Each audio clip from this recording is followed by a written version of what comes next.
Hey y'all. Today's objective is scatter plots. So a scatter plot is a graph that relates two sets of data where x is the independent and y is the dependent variable. We've been working with x and y, independent, dependent, domain, and range.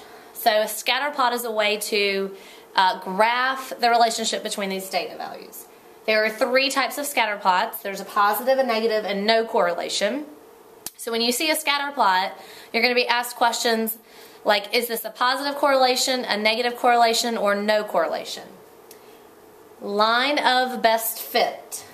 Line of best fit is a trend line that shows the relationship between two sets of data. BT, between.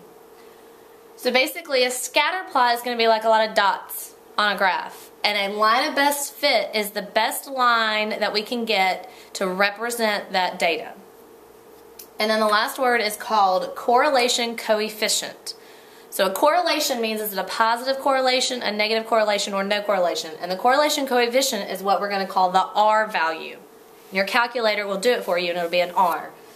It tells us how close our line of best fit models the data. So this line of best fit that we get, the coefficient correlation is going to tell us if it's a good line or a bad line. So that's the correlation coefficient. Alright? So, copy this down.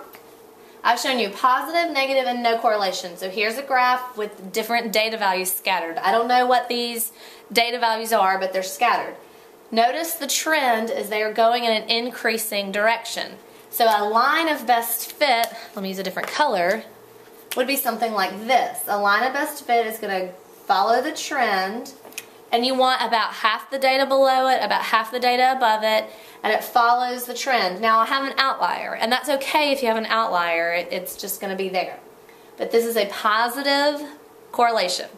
Right here we have a negative correlation, so again my line of best fit would be the trend of the data. That's why it's called a trend line, and about half the data is above and half the data is below.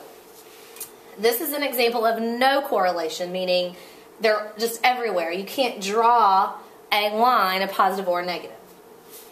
Now the R value that we talked about, that correlation coefficient, that R value is going to range between -1 and 1. The closer it is to 1 or -1, then that is the more close the data clusters around our line. We want an R value to be close to 1 or close to -1. So for this one, all our data values are really close to that line. So this R value might equal 0.98 because it's a positive line. I'm just giving you an example.